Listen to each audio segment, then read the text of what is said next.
Lance Strollovich, also known as Lance Stroll, made his debut in Formula 1 in 2017. That was 7 years ago.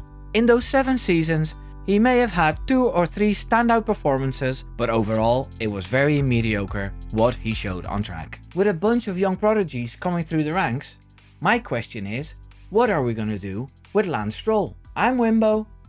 Here's 3 seconds to leave a like. So Lance Stroll landed a seat at Williams alongside Massa in 2017. Well, I say landed. His father Lawrence Stroll paid $80 million for him to drive there. Claire Williams desperately needed money because they were in dire straits at the time. This was before the Dorital Capital Group took over Williams in 2020. The strange thing was that Lance Stroll scored a podium that season. At the Azerbaijan Grand Prix, he finished 3rd to become the youngest rookie and the 2nd youngest driver after Max Verstappen to finish on the podium in Formula 1 at the age of 18 years and 239 days. That was amazing, and all the crashes he had earlier that season were forgotten about. In the Italian Grand Prix, Lance Stroll started on the front row because Verstappen and Ricciardo had a grid penalty for taking new parts on their car. Stroll scored 40 points and ended 12th in the standings. Not too bad for a rookie.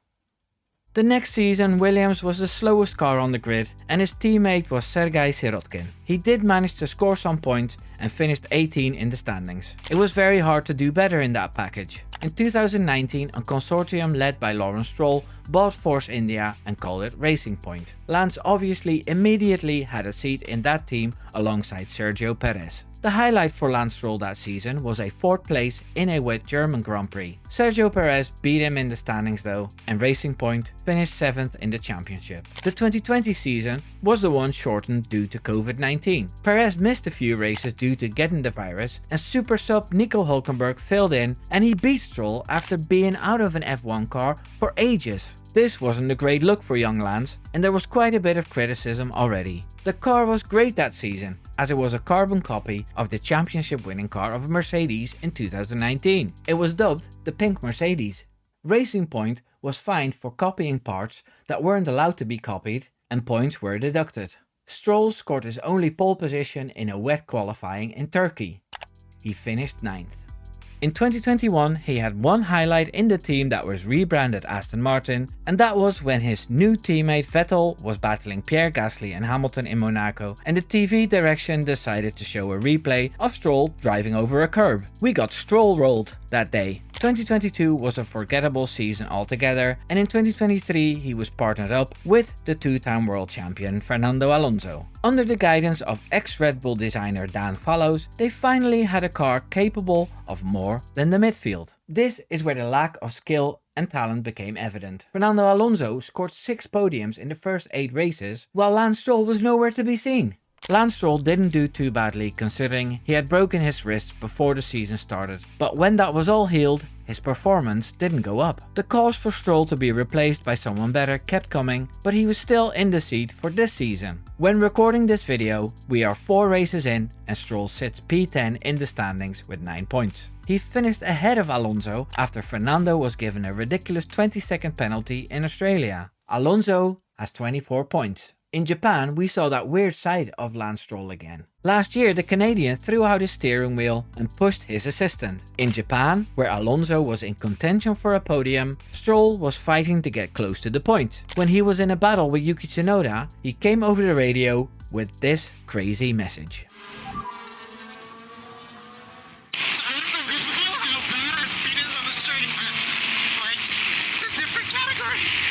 For a long time now, I've thought that success for Lance in F1 was more Lawrence's dream than Lance's. This explains why Lance looks so bored and uninterested most of the time. Staying fit and racing at that level must be very hard, and one needs to be 100% committed to it, or else you fail, and we can conclude after 7 seasons that Lance Stroll is failing, and I don't even really blame him for it. It raises the question, what can we do for Lance, and what might suit him better?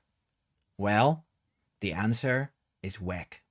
The FIA World Endurance Championship is the world's premier international sports car championship. The WEC offers manufacturers a real-world relevance to advances in road car design, crossover technology, performance and safety. Where multiple cars are racing simultaneously across two categories, Hypercar and LMGT3, coupled with the world's best racing drivers, the WEC promises action and entertainment for fans worldwide. This is what the WEC website tells us anyway.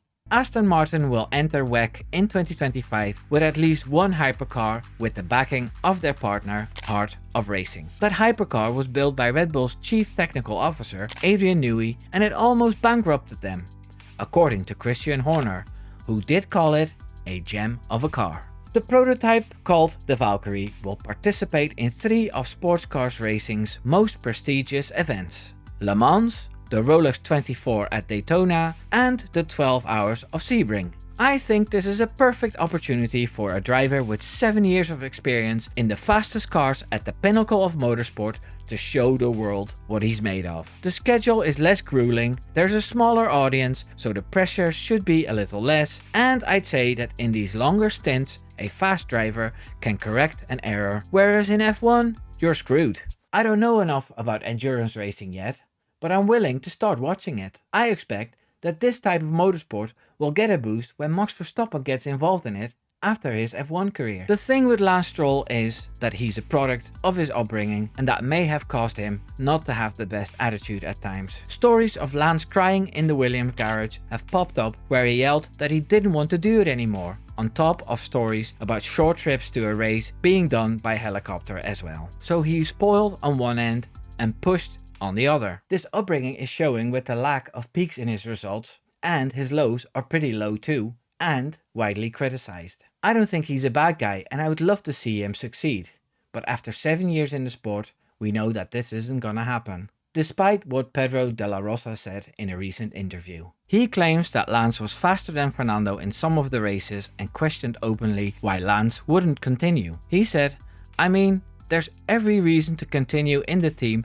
with all the projects, and that's the reason why Fernando decided to stay. He has had 2 incredible races in Jeddah and Australia, where there was some parts of the race where he was faster than Fernando. So I mean, come on, why would you not want to continue racing? If you can see what's going on behind the scenes in the factory, with the new wind tunnel, with people joining the team, we're generating here an incredible team for the future." As you can see, opinions vary on this topic. I would love to see another driver in that seat personally. A driver that can get the most out of the enormous investments and efforts Lawrence Stroll has put into that team to make them shine. I hear a lot about Aston Martin trying to get Carlos Sainz and make it a Spanish duo in the Silverstone team. I'd say that's a great idea. They'd move up a few places in the standings. Aston Martin could have easily been P4 in the standings if it wasn't for Stroll Jr. crashing out or scoring minimal points. If you ask Lance Stroll to bring the car back, he says this. Hey, can you bring it back, Lance? Oh, well, that could be that. What's your opinion on the Lance Stroll matter? Leave a comment.